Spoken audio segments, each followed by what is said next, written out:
स्वागत है आप सभी का आपके अपने favourite English learning channel English with Deepika Kumawat पर। तो दोस्तों, आज के इस वीडियो में हम डिस्कस करने जा रहे हैं द हिंदू एडिटोरियल का वोकैब एनालिसिस। आशा करती हूँ कि आप इन सेशंस के साथ रेगुलरली जुड़ रहे हैं और इनका बेनिफिट भी उठा रहे हैं, क्योंकि इन सेशंस का मकसद है आपकी वोकैब पावर को और ज़्यादा इन्हांस करना। और ये जो वोकैब सेशंस है ये bank, SSC, railway, UPSC, defence या फिर किसी भी कॉम्पिटिटिव एग्जाम के लिए इक्वली बहुत ही ज़्यादा इंपॉर्टेंट है। तो चलिए और ज़्यादा देर ना करते हुए बढ़ते हैं हमारे वोकैब शो की ओर और जानेंगे कि आज का हमारा सबसे पहला वर्ड कौन सा होता है। तो दोस्तों, आज का हमारा सबसे पहला वर्ड आता है डिस्टेंड। दोस्तों, डिस्टेंड का मतलब होता है फूल जाना, फैल जाना, सूज जाना, फुला देना या फिर असामान्य रूप से बड़ा हो जाना। यानी कि डिस्टेंड का मतलब होता है किसी चीज़ का अंदर से प्रेशर, गैस, लिक्विड या फिर किसी और चीज़ की वजह से फूल जाना या फिर अपने नॉर्मल साइज से ज़्यादा बड़ा हो जाना। यानी कि जब भी कोई बॉडी पार्ट या फिर कोई बलून, कोई बैग या फिर कोई और फ्लेक्सिबल चीज़ अंदर से भरने की वजह से तनकर फूल जाती है, तो उसके लिए हम जो है वो डिस्टेंड इस वर्ड का यूज़ कर सकते हैं। इस वर्ड का जो यूज़ है वो अक्सर हमारे स्टमक के लिए, हमारे एब्डोमेन के लिए, हमारी नसें जो होती है उसके लिए, ब्लैडर के लिए, बलून्स के लिए और ज़्यादा से ज़्यादा जो है वो मेडिकल सिचुएशन में जो वर्ड है वो काफ़ी यूज़ होता है। ये आपको ध्यान रखना है। डिस्टेंड का जो मतलब है वो सिर्फ बड़ा होना नहीं होता है, बल्कि अंदर से प्रेशर की वजह से फूल जाना होता है। ये चीज़ आपको जो है वो ध्यान रखनी है। दोस्तों, एक इम्पॉर्टेंट बात आपको मैं बता दूं कि डिस्टेंड का मतलब सिर्फ और सिर्फ एक्सपैंड होना नहीं होता, क्योंकि एक्सपैंड होने का मतलब होता है फैलना या फिर बड़ा होना, जबकि डिस्टेंड का मतलब होता है अंदर के प्रेशर या फिर भरने की वजह से कोई चीज़ फूल जाना। ये चीज़ आपको ध्यान रखनी है। जैसे कि हम जो है वो एक्सपैंड और डिस्टेंड के मतलब कि बीच का डिफरेंस जो है वो एग्जाम्पल के थ्रू समझेंगे। मान लीजिए कि एक टेंट खोलने पर बड़ा हो जाता है, तो ये होता है एक्सपैंड होना, कि वो बड़ा हो गया, ठीक है। मतलब लेकिन हमारा दूसरा एग्जाम्पल क्या आता है कि बहुत ज़्यादा खाना खाने के बाद आपका जो पेट फूल जाता है, तो उसे हम डिस्टेंड कहते हैं। ओके, आपका स्टमक क्या हो चुका है, डिस्टेंड हो चुका है। कोई चीज़ फैल जाना अलग बात है, ठीक है, कोई चीज़ फैल जाना उसे हम एक्सपैंड कहेंगे, लेकिन कोई चीज़ फूल जाना अंदर के प्रेशर की वजह से, तो उसे हम डिस्टेंड कहेंगे। ये चीज़ आपको ध्यान रखनी है। अब दोस्तों, इस वर्ड को समझने के लिए हमारे पास कुछ और भी सिचुएशंस यानी कि एग्जाम्पल है। जैसे कि मान लीजिए कि एक बच्चा है जो कि बहुत ही ज़्यादा खाना खा लेता है, ओवर ईटिंग कर लेता है, तो उसका पेट जो है वो थोड़ा सा फूल जाता है। तो उसका पेट क्या हो चुका है, उसका पेट जो है वो डिस्टेंड हो चुका है। या फिर एक मान लीजिए कि बलून है, उसमें हवा भरते भरते वो जो बलून है वो मतलब कि साइज़ में बड़ा होता है, वो बलून क्या हो जाता है, फूल जाता है। तो बलून क्या हो गया है, डिस्टेंड हो गया है।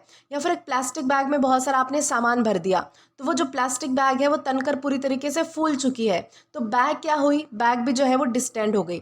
इस तरीके से आप समझ पाओगे कि डिस्टेंड का मतलब होता है अंदर से भरने या फिर प्रेशर की वजह से किसी चीज़ का फूल जाना, तो उसे हम डिस्टेंड कहते हैं। दोस्तों, उसी तरीके से हमारे पास कुछ इंग्लिश में भी सेंटेंसेस है। जैसे कि हम कह सकते हैं his stomach distended after the meal, मतलब कि खाना खाने के बाद उसका पेट जो है वो फूल गया, यानी कि पेट जो है वो नॉर्मल से बड़ा हो गया। या फिर द बलून डिस्टेंडेड क्विकली, मतलब कि बलून जो है वो जल्दी ही फूल गया, यानी कि हवा भरने से साइज कैसा हुआ, तो उसका बढ़ गया, बड़ा हो गया, इस तरीके से। या फिर the bag distended with clothes, मतलब कि कपड़े से, मतलब कि बैग फूल गया, यानी कि उसमें जो है वो कपड़े भर दिए गए, इसलिए बैग क्या हो गया, अपनी साइज में जो है वो बड़ा हो गया, फूल गया, यानी कि अंदर जो है वो उसमें ज़्यादा सामान भर दिया गया था, इस तरीके से।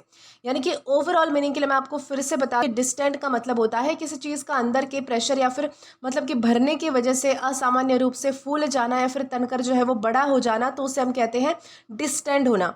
और ये भी ध्यान रखना है कि हमारे पास पार्ट्स ऑफ स्पीच में वर्ब है, यानी कि क्रिया है। अब दोस्तों, इसी के साथ अगर हम सिनोनिम्स की बात करें तो हमारे पास 3 वर्ड्स हैं, स्वेल, इन्फ्लेट या फिर बल्ज। सबसे पहला हमारा वर्ड आता है स्वेल। स्वेल का मतलब होता है सूजन आना, बेसिकली सूज जाना किसी चीज़ का या फिर फूल जाना, जिसे हम कहते हैं। तो ये जो स्वेल है ना, ये एक जनरल वर्ड है, जबकि डिस्टेंस स्पेसिफिकली अंदर के प्रेशर या फिर फीलिंग की वजह से होने वाली स्वेलिंग को दिखाते हैं, ठीक है। स्वेल क्या है, तो एक जनरल वर्ड है। आपकी बॉडी पार्ट में भी अगर कहीं पर सूजन आती है, तो ज़रूरी नहीं है कि आप उसके अंदर से कुछ भर रहे हो इसलिए आपको सूजन आ रही है या फिर आपका वो पार्ट सूज चुका है, ऐसा नहीं। ओके, स्वेल क्या है, तो एक जनरल वर्ड है, बॉडी में भी हो सकता है या फिर किसी और चीज़ के लिए भी हम यूज़ कर सकते हैं। लेकिन अगर हम डिस्टेंड की बात करते हैं तो अंदर से प्रेशर आना ज़रूरी है। डिस्टेंड हम कब यूज़ करते हैं, जब किसी चीज़ में अंदर कोई बहुत सारा सामान डाला गया हो, बहुत ज़्यादा प्रेशर डाला गया हो, कोई गैस हो, कोई लिक्विड हो, उसके वजह से कोई चीज़ बड़ी हो गई है, फूल चुकी है, तो तब हम जो है वो डिस्टेंड यूज़ करते हैं। तो आपको स्वेल और डिस्टेंड में जो है वो डिफरेंस समझना है। दूसरा हमारा वर्ड आता है इन्फ्लेट। दोस्तों इन्फ्लेट का मतलब होता है हवा या फिर गैस भरकर फुला देना। इन्फ्लेट ज़्यादातर जो है वो बलून या फिर ये जो हमारे टायर्स होते हैं ना गाड़ी के वगैरह, उनके लिए यूज़ होता है, जिसमें क्या की जाती है तो हवा या फिर जो गैस होती है वो भरकर जो है वो उन्हें मतलब कि फुलाया जाता है, बड़ा किया जाता है। जबकि डिस्टेंट जो है वो बॉडी पार्ट्स और मेडिकल सिचुएशंस के लिए भी यूज़ हो सकता है। तो ये चीज़ आपको ध्यान रखनी है कभी कभी। ओके, ये चीज़ आपको ध्यान रखनी है। दोस्तों इसके बाद हमारा अगला वर्ड आता है बल्ज। दोस्तों बल्ज का मतलब होता है बाहर की तरफ उभर जाना। बल्ज जो है वो शेप के उभरने को दिखाता है, जबकि डिस्टेंड पूरी चीज़ के अंदर से मतलब कि तनकर फूल जाने को दिखाता है। तो ये चीज़ आपको जो है वो ध्यान रखनी है। तो ये सारे हमारे क्या है तो सिनोनिम्स है, जहाँ पर हमने स्वेल, इन्फ्लेट और बल्ज जैसे वर्ड्स को डिस्कस किया है। अब दोस्तों अगर एंटीनिम्स की बात की जाए तो यहाँ पर हमारे पास अगेन 3 वर्ड्स हैं, श्रिंक, कॉन्ट्रैक्ट या फिर डिफ्लेट। सबसे पहला हमारा वर्ड आता है श्रिंक। श्रिंक का मतलब होता है सिकुड़ जाना, किसी चीज़ का छोटा हो जाना साइज में, तो उसे हम श्रिंक होना कहते हैं। श्रिंक में बेसिकली साइज कम होती है, जबकि डिस्टेंट में क्या होती है साइज बड़ी होती है। ये चीज़ आपको ध्यान रखनी है। इसके बाद दूसरा एंटोनिम आता है कॉन्ट्रैक्ट। दोस्तों कॉन्ट्रैक्ट का मतलब होता है सिकुड़ना या फिर तनाव के बाद जो है वो छोटा हो जाना। कॉन्ट्रैक्ट में भी जो है वो साइज छोटी होती है, जबकि डिस्टेंट में क्या होती है साइज बड़ी हो जाती है, फूल जाती है। या फिर हमारा तीसरा वर्ड आता है डिफ्लेट। डिफ्लेट का मतलब होता है हवा या फिर गैस निकालकर पिचक जाना किसी चीज़ का, यानी कि वही किसी चीज़ का मतलब कि सिकुड़ जाना, बिल्कुल अपने नॉर्मल से भी छोटे साइज में आ जाना, तो उसे हम डिफ्लेट होना कहते हैं। दोस्तों ध्यान रखना है कि डिफ्लेट में बेसिकली जो प्रेशर है वो कम होता है, जबकि डिस्टेंट में प्रेशर बढ़ने से कोई चीज़ जो है वो फूलती है या फिर उसकी साइज़ बड़ी होती है। तो ये चीज़ आपको जो है वो मतलब कि ध्यान रखनी है। ये सारे हमारे एंटोनिम्स थे, जहाँ पर हमने श्रिंक, कॉन्ट्रैक्ट या फिर डिफ्लेट जैसे वर्ड्स को डिस्कस किया है। अब दोस्तों इसी के साथ अगर आगे बढ़े, हमारे एग्जाम्पल को डिस्कस करें, तो यहाँ पर हमारे पास एक सेंटेंस है, his stomach distended after eating too much. इस सेंटेंस का मतलब क्या है कि बहुत ज़्यादा खाना खाने के बाद उसका पेट जो है वो नॉर्मल साइज से ज़्यादा फूल चुका था। ये फूलना अंदर खाने के मतलब कि अंदर खाने की वजह से और प्रेशर की वजह से हुआ है, ठीक है, यानी कि अंदर कोई प्रेशर मतलब कि आया है, या फिर अंदर कोई चीज़ है उसकी वजह से कोई चीज़ जो है वो मतलब कि बाहर बढ़ रही है। तो उस सेंस में हमने जो है वो यहाँ पर ये डिस्टेंट का यूज़ किया है। यहाँ पर डिस्टेंट का मतलब क्या है कि अंदर से भरने के कारण पेट जो है वो तनकर फूल चुका है। इस तरीके से हमने समझा है कि डिस्टेंट यानी क्या होता है और कैसे हम इसका अलग अलग सेंटेंसेस में यूज़ कर सकते हैं। दोस्तों इसी के साथ हम आगे बढ़ेंगे हमारे अगले वर्ड की ओर। अब दोस्तों हमारा अगला वर्ड आता है एक्सीजेंसी। दोस्तों एक्सीजेंसी का मतलब होता है आपात स्थिति, आपातकालीन परिस्थिति, तत्कालिक ज़रूरत या फिर संकट की स्थिति, जिसे हम इमरजेंसी कहते हैं ना, उसी से मिलता जुलता इसका वर्ड है जो है एक्सीजेंसी। यानी कि एक्सीजेंसी का मतलब होता है ऐसी अचानक या फिर सीरियस सिचुएशन जिसमें तुरंत एक्शन लेना बहुत ही ज़रूरी हो। यानी कि जब कोई इमरजेंसी, कोई क्राइसिस, कोई अर्जेंट नीड पैदा हो जाए और उसे इग्नोर नहीं किया जा सके, तो उस सिचुएशन को हम एक्सीजेंसी कहते हैं। इस वर्ड का जो यूज़ है वो government, military, business, hospitals, disaster management और लीगल इंग्लिश में बहुत ही ज़्यादा होता है। एक्सीजेंसी सिर्फ इमरजेंसी नहीं होती है, बल्कि उस इमरजेंसी की वजह से जो पैदा हुई जो तुरंत ज़रूरत हो ना, उसको हम जो है वो मतलब कि एक्सीजेंसी कहते हैं। इस चीज़ को भी आपको ध्यान रखना है। यानी कि एक्सीजेंसी का जो मतलब है वो सिर्फ और सिर्फ इमरजेंसी नहीं है, क्योंकि इमरजेंसी का क्या मतलब होता है, इमरजेंसी का मतलब होता है अचानक आई खतरनाक सिचुएशन, उसे हम जो है वो इमरजेंसी कहते हैं। लेकिन एक्सीजेंसी का मतलब होता है ऐसी इमरजेंसी या फिर ऐसी अर्जेंट सिचुएशन जो तुरंत एक्शन या फिर इमीडिएट नीड पैदा करे, तो उसे हम जो है वो एक्सीजेंसी कहते हैं। ठीक है, जैसे कि हम एग्जांपल से समझेंगे कि इमरजेंसी और एक्सीजेंसी में क्या डिफरेंस है। मान लीजिए कि रोड पर जो है वो ट्रैफिक जैम हो चुका है, सारी गाड़ियां जो है वो रुक चुकी है, तो ये एक तरीके की प्रॉब्लम है, ठीक है, ये एक तरीके की इमरजेंसी है। लेकिन मान लीजिए कि रोड एक्सीडेंट हो चुका है और तुरंत एम्बुलेंस की ज़रूरत है, किसी चीज़ की यहाँ पर ज़रूरत हो रही है, ठीक है, तो ये है एक्सीजेंसी, किसी चीज़ की अर्जेंट नीड को दिखा रही है यहाँ पर ये चीज़। तो इस तरीके से आपको ध्यान रखना है कि इमरजेंसी और एक्सीजेंसी में डिफरेंस क्या है। दोस्तों उसी तरीके से हमारे पास कुछ और भी सिचुएशंस यानी कि एग्जांपल्स है, जैसे कि मान लीजिए कि एक हॉस्पिटल में अचानक बहुत सारे एक्सीडेंट विक्टिम्स आ जाते हैं, डॉक्टर्स को तुरंत ट्रीटमेंट शुरू करना पड़ता है, तो ये होती है मेडिकल एक्सीजेंसी, क्योंकि यहाँ पर कोई काम तुरंत होने की नीड को हमें दिखाया गया है। या फिर हमारा दूसरा एग्जाम्पल आता है कि एक कंपनी का सर्वर अचानक क्रैश हो जाता है, ये जो IT टीम है उसको तुरंत प्रॉब्लम सॉल्व करनी पड़ती है, तो यहाँ पर क्या है, बिजनेस एक्सीजेंसी है। या फिर हमारा तीसरा एग्जाम्पल आता है कि अचानक जो है वो शहर में बाढ़ आ जाती है, तो गवर्नमेंट को जो है वो तुरंत रेस्क्यू ऑपरेशन शुरू करना पड़ता है, तुरंत करना पड़ता है, ठीक है, वहाँ पर जो है वो मतलब कि तुरंत करने की नीड है, तो ये क्या है, पब्लिक एक्सीजेंसी है। इस तरीके से आप जो है वो समझ पाओगे। यानी कि एक्सीजेंसी का सिंपल वर्ड्स में मतलब क्या होता है कि ऐसी इमरजेंसी या फिर अर्जेंट सिचुएशन जिसमें तुरंत एक्शन लेना ज़रूरी हो जाए, तो उसे हम क्या कहेंगे, उसे हम कहेंगे एक्सीजेंसी। अब दोस्तों उसी के साथ हमारे पास कुछ इंग्लिश में भी एग्जांपल्स है, जैसे कि हम कह सकते हैं the exigency required immediate action, मतलब कि सिचुएशन में तुरंत एक्शन लेना ज़रूरी था, ठीक है, यानी कि देर करना पॉसिबल नहीं था, इस तरीके से हम कह सकते हैं। या फिर हमारा दूसरा एग्जांपल आता है funds were release due to the exigency, मतलब कि इमरजेंसी की वजह से पैसे तुरंत दिए गए, यानी कि ज़रूरत बहुत ही कैसी थी, अर्जेंट नीड थी, इस तरीके से आप कह सकते हैं। या फिर हमारा तीसरा एग्जाम्पल आता है the team handle the exigency well, मतलब कि टीम ने जो है वो उस एक्सीजेंसी को, यानी कि उस ज़रूरत को, उस इमरजेंसी सिचुएशन को अच्छे से संभाला, उन्होंने जो है वो जल्दी एक्शन लिया, तुरंत जो है वो ज़रूरत के हिसाब से उन्होंने जो है वो एक्शन लिया, इस तरीके से आप कह सकते हैं। तो ये सारे हमारे एग्जाम्पल्स हैं। यानी कि ओवरऑल मीनिंग के लिए मैं आपको बता देती हूँ कि एक्सीजेंसी का मतलब होता है ऐसी इमरजेंसी या फिर बहुत ही अर्जेंट सिचुएशन जो तुरंत एक्शन और तुरंत सोल्यूशन की डिमांड करती है, तो उसे हम कहते हैं एक्सीजेंसी। और दोस्तों आपको ये भी ध्यान रखना है कि हमारे पास पार्ट्स ऑफ स्पीच में नाउन है। अब दोस्तों इसी के साथ आगे बढ़े और हमारे सिनोनिम्स की बात की जाए तो हमारे पास यहाँ पर 3 वर्ड्स हैं, इमरजेंसी, क्राइसिस या फिर अर्जेंसी। सबसे पहला हमारा वर्ड आता है इमरजेंसी। इमरजेंसी का क्या मतलब होता है, अचानक आई सीरियस सिचुएशन। इमरजेंसी एक जनरल वर्ड है, जबकि एक्सीजेंसी उस सिचुएशन की इमीडिएट डिमांड और अर्जेंसी को ज़्यादा हाईलाइट करती है, ये चीज़ आपको ध्यान रखनी है। दूसरा हमारा वर्ड आता है क्राइसिस। क्राइसिस का मतलब होता है बहुत ही सीरियस और बहुत ही डिफिकल्ट सिचुएशन। क्राइसिस प्रॉब्लम की सीरियसनेस को दिखाता है, जबकि एक्सीजेंसी तुरंत एक्शन लेने की ज़रूरत को दिखाता है, ये चीज़ आपको ध्यान रखनी है। तीसरा हमारा वर्ड आता है अर्जेंसी। अर्जेंसी का मतलब होता है किसी काम को तुरंत करने की ज़रूरत होना। अर्जेंसी इमीडिएट नीड को दिखाता है, जबकि एक्सीजेंसी उस अर्जेंट सिचुएशन को भी इंक्लूड करता है जो नीड को पैदा करती है।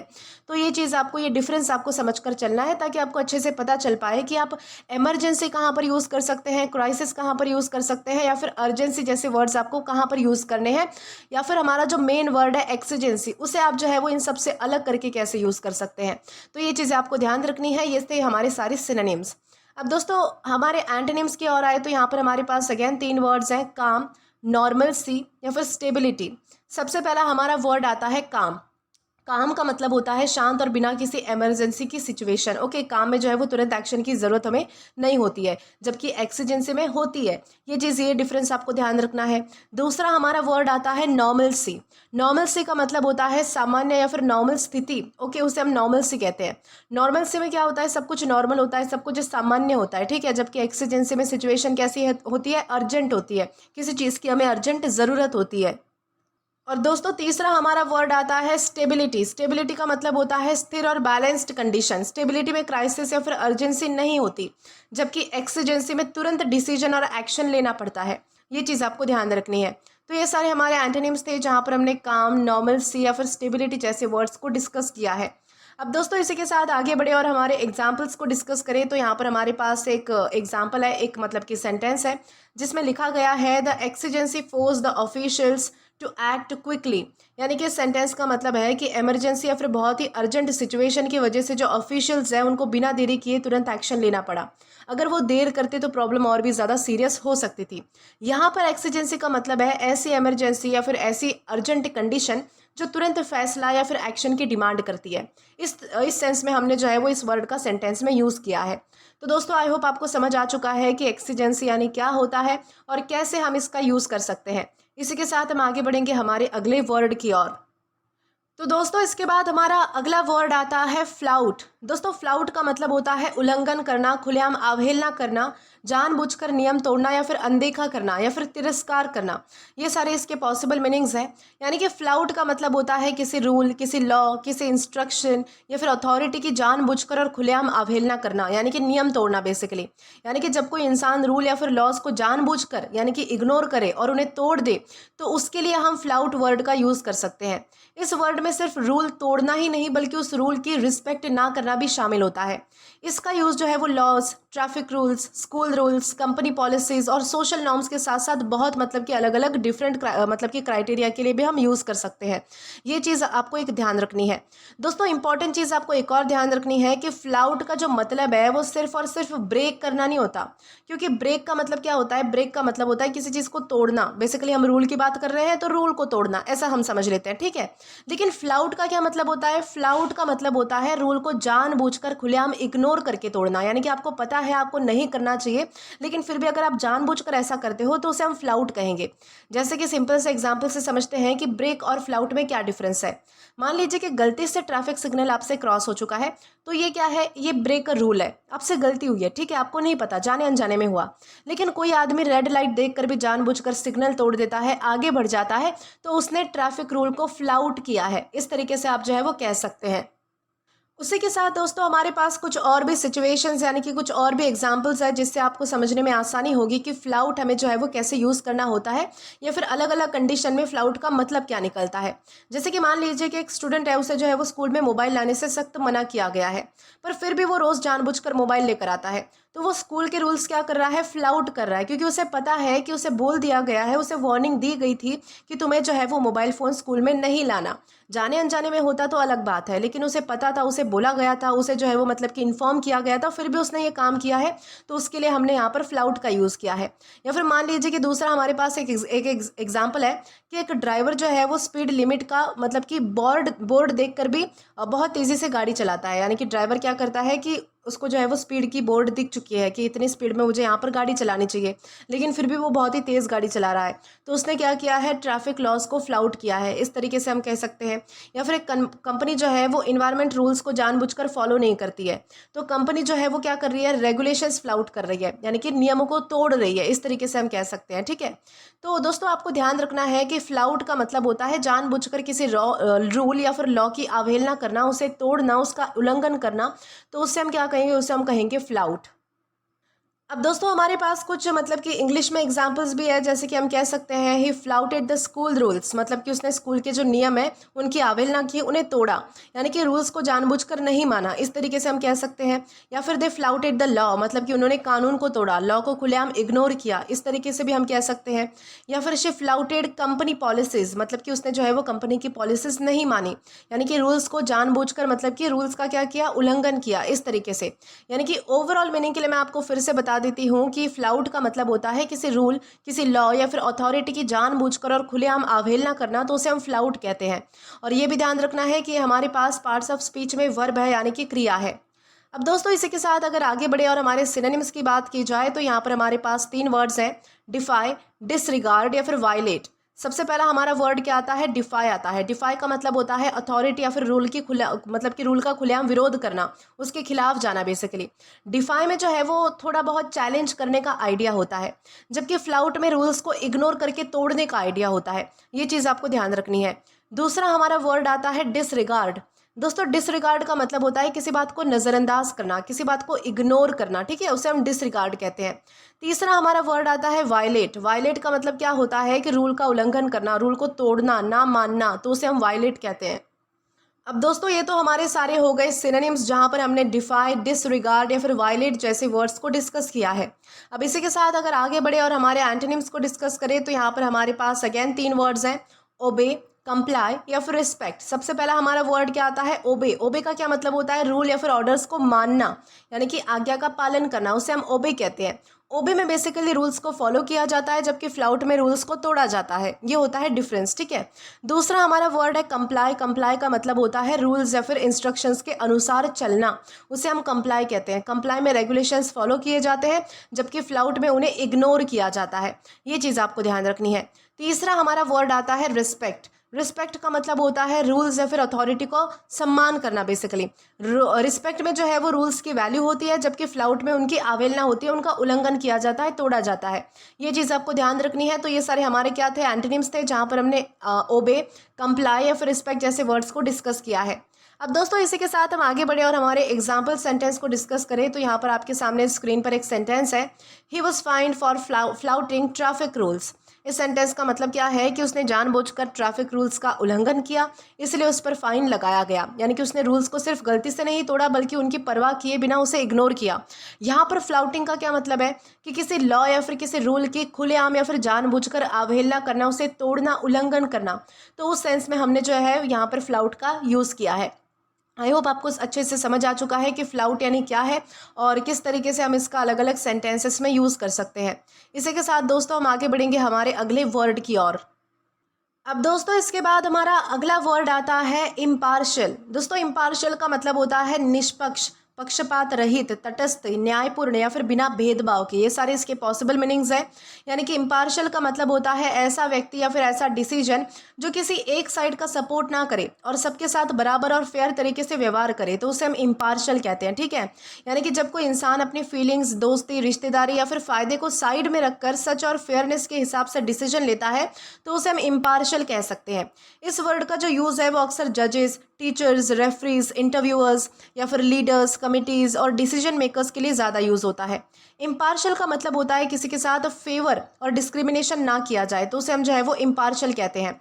लेकिन इंपॉर्टेंट चीज़ आपको ये ध्यान रखनी है कि इम्पार्शियल का मतलब सिर्फ फेयर नहीं होता, क्योंकि फेयर का मतलब होता है न्यायपूर्ण या फिर सही, लेकिन इम्पार्शियल का मतलब होता है किसी भी साइड का पक्ष लिए बिना फेयर रहना, तो उसे हम जो है वो इम्पार्शियल कहते हैं। जैसे कि हमारे पास एक एग्जाम्पल है जिससे आप समझ पाओगे कि फेयर और इम्पार्शियल में डिफरेंस क्या है।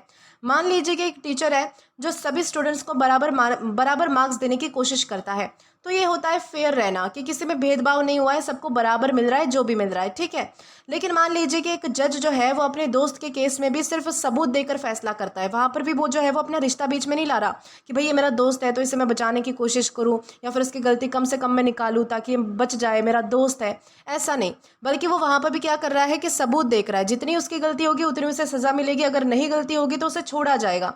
इस तरीके से वो जो जज है वो उस जगह पर इम्पार्शल है, ना ही वो उसकी साइड ले रहा है ना ही किसी और की साइड ले रहा है, तो वो होता है इम्पार्शल। आई होप आपको समझ आ चुका है कि फेयर और इम्पार्शल में क्या डिफरेंस है। अब दोस्तों उसी के साथ हमारे पास कुछ और भी सिचुएशंस है, जैसे कि मान लीजिए कि एक रेफरी है जो कि फुटबॉल मैच में दोनों टीम्स के लिए जो है वो एक ही रूल्स को फॉलो करता है। ठीक है, किसी एक का साइड नहीं मतलब कि ले रहा है वो, या फिर किसी एक को सपोर्ट नहीं कर रहा है, बल्कि दोनों को बराबर है। ठीक है, तो उसे हम कहेंगे कि रेफरी जो है वो इम्पार्शियल है, यानी कि दोनों टीम्स के बीच में वो भेदभाव नहीं कर रहा। या फिर एक टीचर है जो अपने फेवरेट स्टूडेंट को एक्स्ट्रा मार्क्स नहीं देता है। ठीक है, ऐसा नहीं है कि उसका फेवरेट स्टूडेंट है तो इसे जो है वो मतलब कि ज़रूरत से ज़्यादा मार्क्स दे दिए जाए इस तरीके से, तो टीचर क्या है उस जगह पर इम्पार्शियल है। या फिर एक मैनेजर जो है वो प्रमोशन सिर्फ परफॉर्मेंस के बेसिस पर लोगों को देता है, जो अपने उसके एम्प्लॉयज़ है, जो उसके कर्मचारी है, उसके ऑफिस में काम करने वाले, उनको वो मतलब कि प्रमोशन कैसे देता है तो उनके परफॉर्मेंस के बेसिस पर देता है। ऐसा नहीं है कि कोई मतलब कि अपनी रिकमेंडेशन लेके आ रहा है या फिर मतलब कि कोई जान पहचान निकलवा रहा है अपनी कि मुझे प्रमोशन चाहिए, ऐसा नहीं हो रहा। तो मैनेजर क्या है, इम्पार्शियल है। ठीक है, मैनेजर ने इम्पार्शियल डिसीजन लिया, इस तरीके से हम कहेंगे। यानी कि सिंपल वर्ड्स में आपको इतना ध्यान रखना है कि इम्पार्शियल का मतलब होता है बिना किसी पक्षपात के सबके साथ बराबर और फेयर रहना, उसे हम कहेंगे इम्पार्शियल। दोस्तों उसी तरीके से हमारे पास कुछ और भी मतलब कि इंग्लिश में सेंटेंसेस है, जैसे कि हम कह सकते हैं द जज रिमेन्ड इम्पार्शियल, मतलब कि जज ने पक्षपात नहीं किया, फैसला जो है वो सिर्फ सच के बेसिस पर सुनाया गया। या फिर हम कह सकते हैं she gave an impartial opinion, मतलब कि उसने जो है वो निष्पक्ष राय दी, यानी कि किसी एक की साइड नहीं ली या फिर एक का सपोर्ट नहीं किया, बल्कि ऐसा फैसला दिया जो किसी के हित में नहीं था, या फिर जो था वो बराबर था, किसी को मतलब कि एक के साइड में उसने मतलब कि बातें नहीं कही। या फिर हम कहेंगे an impartial referee is important, मतलब कि एक निष्पक्ष रेफरी ज़रूरी होता है, वो दोनों टीम्स के साथ इक्वल बिहेवियर करता है, इसलिए वो ज़रूरी होता है। इस तरीके से ये सारे हमारे सेंटेंसेस भी हम समझ सकते हैं, हमें समझ आएगा कि इंग्लिश में हम जो है वो मतलब कि इस वर्ड का कैसे यूज़ कर सकते हैं। अब दोस्तों ओवरऑल मीनिंग के लिए मैं आपको फिर से बता देती हूँ कि इम्पार्शियल का मतलब होता है ऐसा जो किसी भी साइड का पक्ष ना ले और सबके साथ न्यायपूर्ण और बराबर व्यवहार करे, तो उसे हम इम्पार्शियल कहते हैं। और ये भी ध्यान रखना है कि हमारे पास पार्ट्स ऑफ स्पीच में एग्जेक्टिव है, यानी कि विशेषण है। अब दोस्तों अगर बात की जाए हमारे सिनोनिम्स की, तो यहाँ पर आप देख सकते हैं आपके सामने 3 वर्ड्स हैं, न्यूट्रल, अनबायस्ड या फिर फेयर। सबसे पहला हमारा वर्ड आता है न्यूट्रल। न्यूट्रल का मतलब होता है किसी भी साइड का सपोर्ट ना करना। न्यूट्रल में सिर्फ साइड ना लेना इंपॉर्टेंट होता है, जबकि इम्पार्शियल में फेयरनेस और जस्टिस भी शामिल होते हैं। ये चीज़ आपको ध्यान रखनी है। दूसरा हमारा वर्ड आता है अनबायस्ड। अनबायस्ड का मतलब होता है बिना किसी प्रेजुडाइज या फिर फेवर के। अनबायस्ड पर्सनल ओपिनियन से फ्री होने को दिखाता है, जबकि इम्पार्शियल फेयर एक्शन और डिसीजंस को भी हाईलाइट करता है। तीसरा हमारा वर्ड आता है फेयर। फेयर का मतलब होता है न्यायपूर्ण और बराबर व्यवहार करना। फेयर एक जनरल वर्ड है, जबकि इम्पार्शियल स्पेसिफिकली किसी भी साइड का पक्ष ना लेने को एम्फोसाइज करता है, उस पर जोर देता है। तो ये चीज़ें आपको ध्यान रखनी है। ये सारे हमारे सिनोनिम्स थे जहाँ पर हमने न्यूट्रल, अनबायस्ड या फिर फेयर जैसे वर्ड्स को डिस्कस किया है। अब दोस्तों इसी के साथ अगर एंटोनिम्स की ओर आए तो हमारे पास अगेन 3 वर्ड्स आते हैं, बायस्ड, पार्शियल या फिर प्रेजुडाइज्ड। सबसे पहला हमारा वर्ड कौन सा आता है? बायस्ड। बायस्ड का मतलब होता है किसी एक का साइड या फिर पक्ष लेने वाला, ठीक है। बायस्ड में फेवरेटिज्म होता है और मतलब कि जबकि इम्पार्शियल में नहीं होता है, ये चीज़ आपको ध्यान रखनी है। दूसरा हमारा वर्ड आता है पार्शियल। इम्पार्शियल का उल्टा क्या हुआ? पार्शियल हुआ। पार्शियल का मतलब होता है किसी एक व्यक्ति या फिर ग्रुप को ज़्यादा सपोर्ट करना, उसका साथ देना, उसको सहारा देना। पार्शियल और इम्पार्शियल एक दूसरे के डायरेक्ट अपोजिट है, ये चीज़ आपको ध्यान रखनी है। तीसरा हमारा वर्ड आता है प्रेजुडाइज्ड। प्रेजुडाइज्ड का मतलब होता है बिना पूरी जानकारी के पहले से बनी हुई सोच के बेसिस पर डिसीजन लेना। प्रेजुडाइज में अनफेयर जजमेंट होती है, जबकि इम्पार्शियल में सिर्फ फैक्ट और फेयरनेस देखी जाती है। ये चीज़ आपको जो है वो मतलब कि ध्यान रखनी है। तो ये सारे हमारे क्या है, तो एंटोनिम्स है, जहाँ पर हमने बायस्ड, पार्शियल, प्रेजुडाइज्ड ये सारे वर्ड्स को डिस्कस किया है। अब दोस्तों इसी के साथ आगे बढ़ते हैं और हमारे एग्जाम्पल को भी डिस्कस करते हैं। तो हमारे पास यहाँ पर एक सेंटेंस है, the committee made an impartial decision. इस सेंटेंस का मतलब क्या है कि कमेटी ने किसी भी व्यक्ति या फिर ग्रुप का पक्ष लिए बिना सिर्फ फैक्ट और फेयरनेस के बेसिस पर फैसला किया। उन्होंने किसी के साथ फेवर या फिर डिस्क्रिमिनेशन यानी कि भेदभाव नहीं किया। यहाँ पर इम्पार्शियल का मतलब क्या है? पूरी तरीके से निष्पक्ष और न्यायपूर्ण होना। तो उस तरीके से यहाँ पर हमने जो है वो मतलब कि इम्पार्शियल का यूज़ किया था। दोस्तों इसी के साथ हम आगे बढ़ेंगे हमारे अगले वर्ड्स की ओर और जानेंगे कि वो हमारा अगला वर्ड कौन सा होता है। अब दोस्तों इसके बाद हमारा अगला वर्ड आता है अपैरेंट। दोस्तों अपैरेंट का मतलब होता है स्पष्ट, प्रत्यक्ष, साफ दिखाई देने वाला, स्पष्ट रूप से समझ आने वाला या फिर जाहिर जिसे हम कहते हैं। ये सारे इसके क्या है, तो पॉसिबल मीनिंग्स है। यानी कि अपैरेंट का मतलब होता है ऐसी चीज़ जो देखने, सुनने या फिर सिचुएशन को समझने पर आसानी से क्लियर हो जाए या फिर जिसका होना साफ नजर आए, तो उसे हम जो है वो अपैरेंट कहते हैं। यानी जब किसी बात का प्रूफ या फिर साइन इतना क्लियर हो कि उसे समझने के लिए ज़्यादा सोचना ना पड़े, तो उसके लिए हम अपैरेंट वर्ड का यूज़ करते हैं। इस वर्ड का जो यूज़ है वो feelings, mistake, problems, reasons, changes, fact और सिचुएशन के लिए काफ़ी यूज़ होता है। अपैरेंट जो है वो कभी कभी ऐसी चीज़ भी यूज़ होता है जो देखने में तो सच लगती है लेकिन बाद में ज़रूरी नहीं कि वो वैसे ही निकले। लेकिन इसका सबसे कॉमन मीनिंग क्या होता है कि क्लियरली विजिबल या फिर ऑब्वियस होना, तो उसे हम जो है वो अपैरेंट कहते हैं। यानी कि इंपॉर्टेंट चीज़ आपको एक ये ध्यान रखनी है कि अपैरेंट का जो मतलब है वो सिर्फ और सिर्फ ऑब्वियस नहीं होता, क्योंकि ऑब्वियस का मतलब होता है बिल्कुल साफ और बिना किसी डाउट के। लेकिन अपैरेंट का मतलब है जो देखने या फिर समझने पर क्लियर लगे। और लेकिन जो अपैरेंट है वो कभी कभी बाद में सच बदलने की पॉसिबिलिटी भी रखता है। यानी कि कभी कभी बाद में जो है वो अपैरेंट में सच भी बदल जाता है। जैसे कि मैं आपको एक एग्जांपल देती हूँ जिससे आपको ये भी समझ आएगा कि ऑब्वियस और अपैरेंट में डिफरेंस क्या है और कैसे अपैरेंट में जो है वो सच बदल सकता है। जैसे कि मान लीजिए कि एक एग्जाम्पल है कि सूरज दिन में दिख रहा है। ये एक नॉर्मल सेंटेंस है। ये क्या है? ऑब्वियस है, हमें दिख रहा है, हमें साफ साफ पता है कि सूरज दिख रहा है, ओके। लेकिन मान लीजिए कि एक स्टूडेंट का जो उदास चेहरा है वो देखकर लगता है कि वो बहुत ही ज़्यादा परेशान है। ये परेशानी कैसी है? अपैरेंट है। इसमें जो है वो कभी कभी जो है वो मतलब कि उसकी सच्चाई बदलने की भी मतलब कि पॉसिबिलिटी हो सकती है। आपको लगता है कि वो जो स्टूडेंट है वो उदास है, उसका चेहरा ऐसा लग रहा है, तो आपने कंसिडर कर लिया कि भाई वो स्टूडेंट बहुत ही मायूस है, उदास है।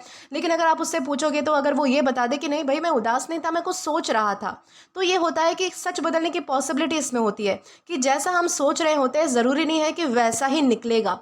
तो ये चीज़ आपको ध्यान रखनी है। अब दोस्तों उसी तरीके से हमारे पास कुछ और भी एग्जांपल्स है। जैसे कि मान लीजिए कि एक बच्चा है जो कि ज़ोर ज़ोर से रो रहा है, सबको तुरंत समझ आ जाता है कि वो अपसेट है। ये उसकी सैडनेस कैसी है? अपैरेंट है। यानी कि उसके एक्शन से हमें पता चल रहा है कि कुछ तो हो रहा है, लेकिन ज़रूरी तो नहीं है कि वो रो रहा है मतलब कि वो अपसेट ही है। हो सकता है उसे भूख लगी हो या फिर उससे कुछ चाहिए हो, तो उसमें जो है वो रियलिटी बदल भी सकती है। ये चीज़ आपको ध्यान रखनी है। या फिर मान लीजिए कि एक बिल्डिंग की दीवार में बड़ी सी दरार दिख रही है, तो डैमेज कैसा है? अपैरेंट है, हमें जो है वो दिख रहा है बेसिकली। या फिर एक प्लेयर मैच के दौरान जो है वो थक गया है और उसके चेहरे से ये साफ दिख रहा है, उसकी टायर्डनेस कैसी है? अपैरेंट है, ओके। ये भी चीज़ हम कह सकते हैं।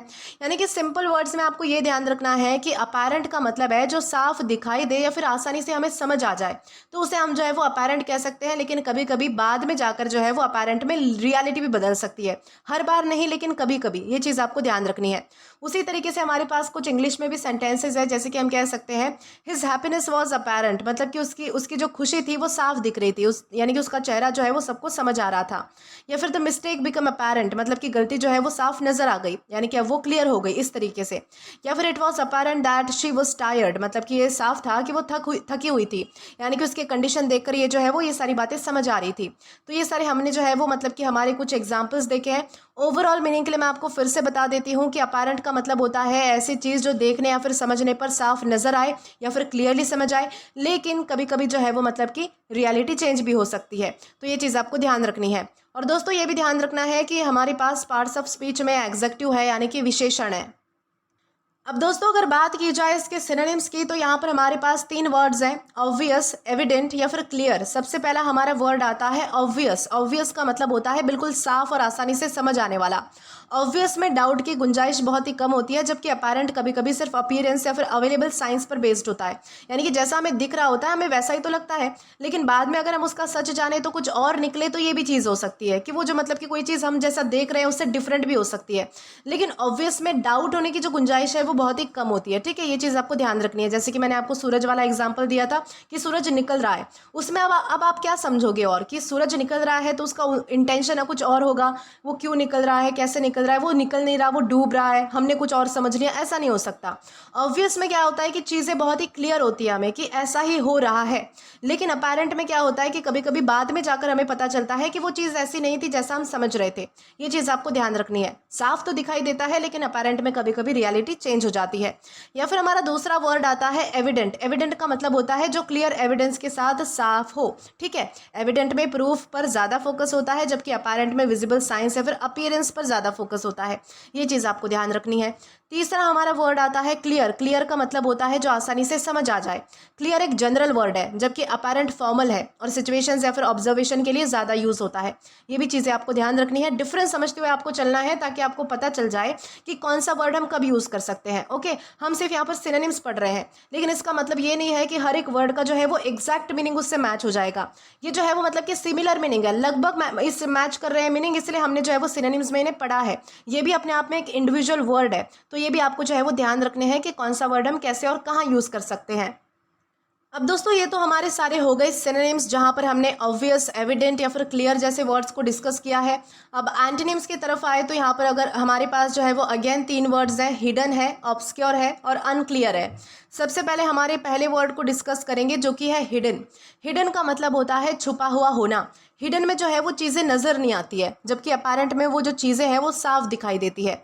या फिर दूसरा हमारा वर्ड आता है ऑब्सक्योर। ऑब्सक्योर का मतलब होता है जो क्लियर ना हो या फिर मुश्किल से समझ आए, तो उसे हम ऑब्सक्योर कहते हैं। ऑब्सक्योर में जो है वो क्लैरिटी नहीं होती है, जबकि अपैरेंट में बात जो है वो काफ़ी क्लियर हो जाती है।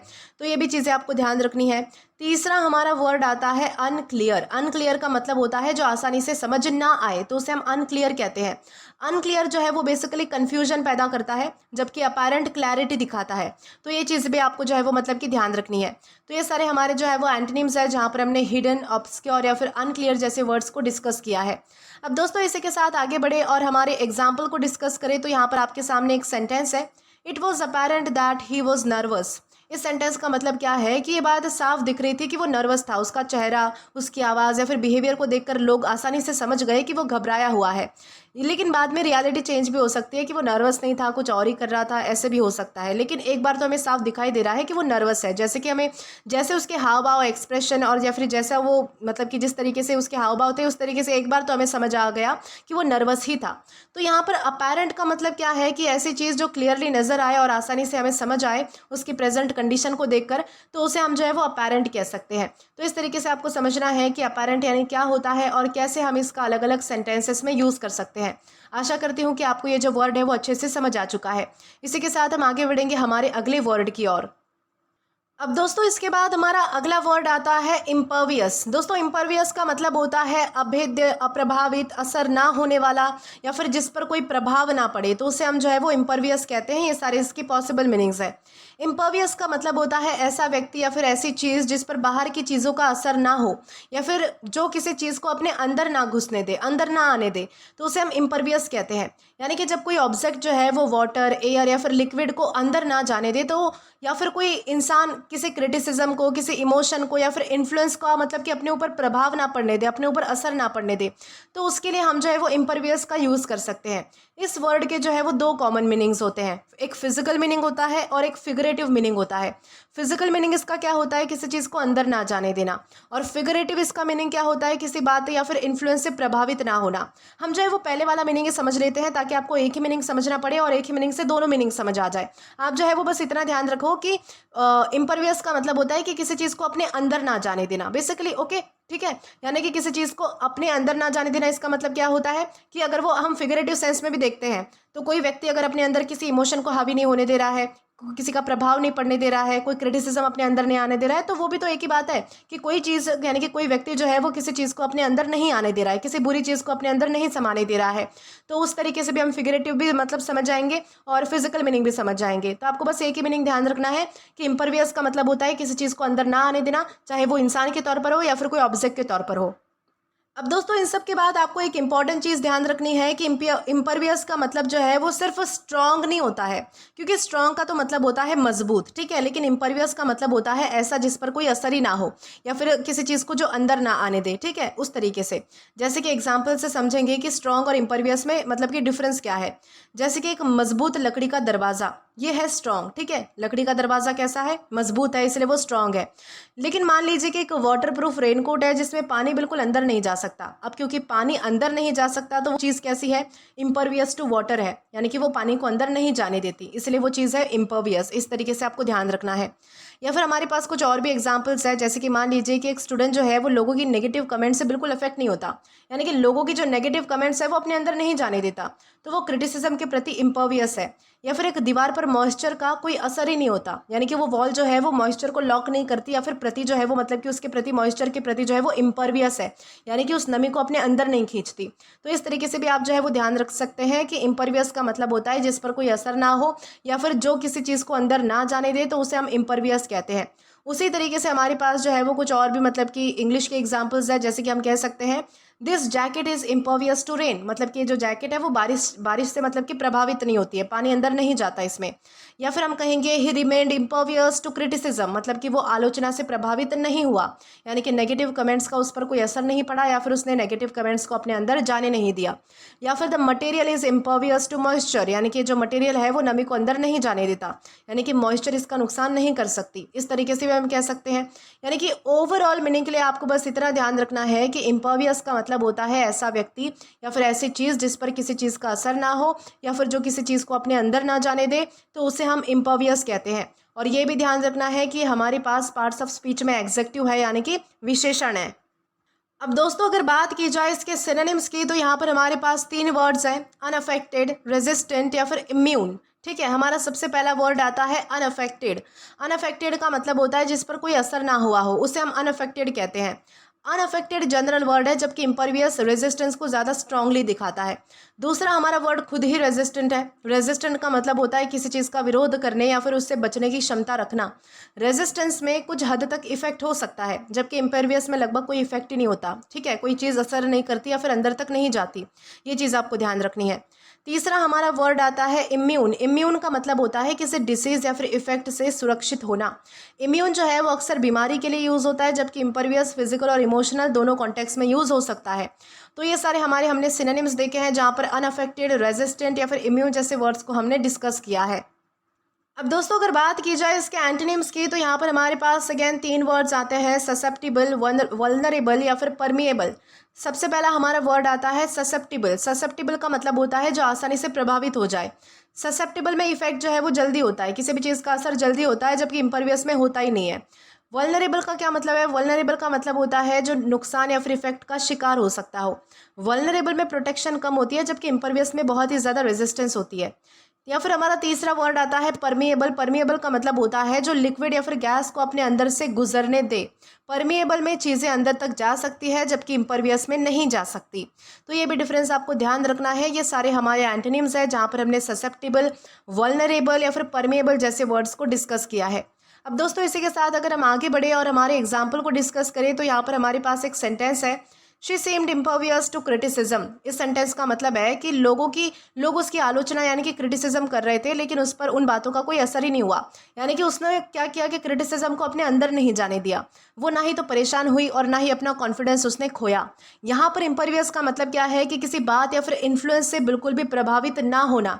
उस सेंस में हमने यहाँ पर जो है वो इम्पर्वियस का यूज़ किया है। आशा करती हूँ कि आपको ये जो वर्ड है वो अच्छे से समझ आ चुका है। दोस्तों इसी के साथ हम जो है वो आगे बढ़ेंगे हमारे अगले वर्ड की ओर। दोस्तों इसके बाद हमारा अगला वर्ड आता है इम्पोर्टेंट। दोस्तों इम्पोर्टेंट का मतलब होता है अशक्त, शक्तिहीन, असहाय, प्रभावहीन या फिर बलहीन। दोस्तों लेकिन एक इंपॉर्टेंट चीज़ आपको नोट करनी है कि मेडिकल कॉन्टेक्स्ट में इम्पोर्टेंट का एक अलग मीनिंग होता है, ठीक है। ये सेक्सुअल एबिलिटी से रिलेटेड होता है, ठीक है। लेकिन एक जनरल इंग्लिश और कॉम्पिटिटिव एग्जाम में इसका सबसे कॉमन मीनिंग क्या होता है? पावरलेस होता है या फिर unable to take effective action होता है। तो यहाँ हम इस जनरल मीनिंग को ही समझ रहे हैं, ना कि मेडिकल वाले मीनिंग को। ये चीज़ आपको ध्यान रखनी है। यानी कि इंपॉर्टेंट का मतलब होता है ऐसा व्यक्ति, ऐसा ग्रुप या फिर ऐसी अथॉरिटी जो किसी सिचुएशन को बदलने या फिर कंट्रोल करने की शक्ति ना रखता हो।